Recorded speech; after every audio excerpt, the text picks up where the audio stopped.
Hari Om. This is an English translation of an online satsang with our Guruji, Swami Nispruh Spandan, on the 27th of June 2024.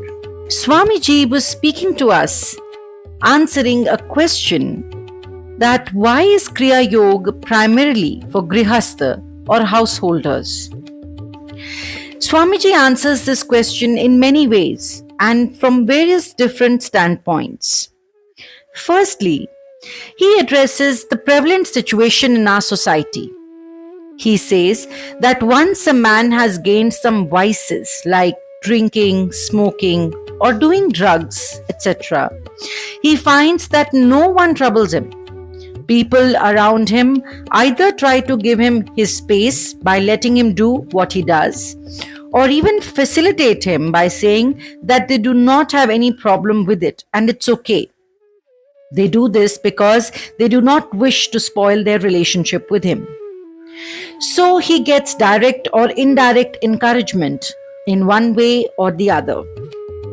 On the contrary, when someone embarks upon the spiritual path, he begins to refine his ways of living through simplicity and starts chanting, devoting time to sadhana, wearing a mala around his neck and a tilak on the forehead.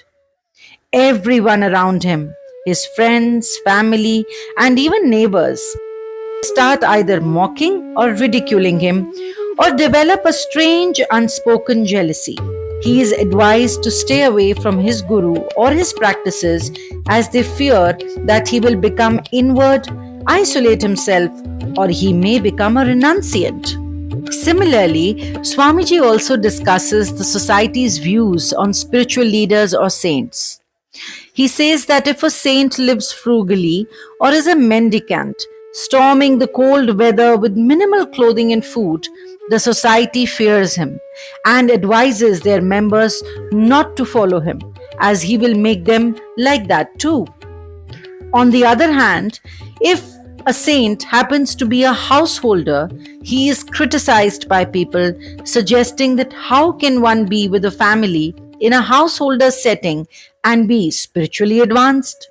People tend to find fault in all situations.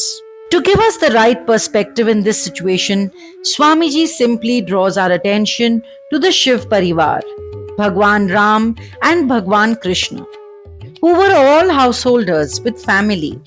He also mentions some of the most enlightened and respected gurus in the Kriyayog Parampara, like Sri Lahiri Mahasaya, who was Guru to Sri Yukteswar Giriji. Sri Yukteswar Giriji was Guru to Sri Paramhans Yogananda. Both Lahiri Mahasaya and Sri Yukteswar Giriji were householders. Thus, Swamiji says that we should not get distracted by other people's ideas or suggestions. Kriyayog is a potent and suitable technique for spiritual progress primarily meant for householders. Secondly, Swamiji also clarifies the concept of Bramhacharya or celibacy to help us understand how Kriyayoga technique works for householders. He says that Brahmacharya or celibacy do not merely mean that one has given up on sexual intercourse. A person is a brahmachari in the real sense when one does not feel the need for it and when there is no craving. To explain this further, he gives us an example of a person who has kept a fast on a certain day and happens to visit a friend's house. On being offered his favorite sweetmeat, he refuses to partake and says that he is fasting.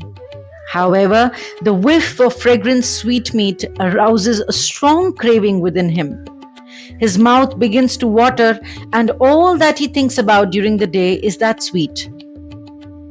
Swamiji says that in this case, since the craving or desire for that food had not gone, the fasting was of no use. On the other hand, if an artist, a painter, or a singer gets so engrossed in his creation or his art that he loses all track of his meal times and his appetite, then that is a state of true surrender and devotion. In such a state, there is no need craving or desire left in a person for food, sleep, sexual intercourse, or other sensory pleasures. This situation and this state is true celibacy. Similarly, when one becomes so steeped in one's love for God that despite being a householder, there is no lust or craving, all his desires become tied to God. In such a state, everything becomes holy. There is no difference between a householder and a celibate in such a situation. Swamiji says that a person who kills his desires is not a yogi. In fact, yogi is someone who, even though is involved in the householder's role, does not get entangled in it. A Kriyayoga sadhak can go on to become such a yogi through consistent practice and true surrender and devotion to his Guru and the Almighty. Hari Om. This satsang was given to us by our Guruji, Sri Swami Nispruh Spandan. It was translated from Hindi to English. So it is possible that there may be some shortcomings in the translation. If you have any questions or something was difficult to understand, please leave them in the comment section below. If you'd like to be initiated into Kriyayoga, you can contact us on our email ID nispruhyogkriyayog@gmail.com or on WhatsApp numbers displayed on your screen. We correspond in English, Hindi and Marathi. This is the Nispruhyog Kriyayog team. Jai Guru, Hari Om.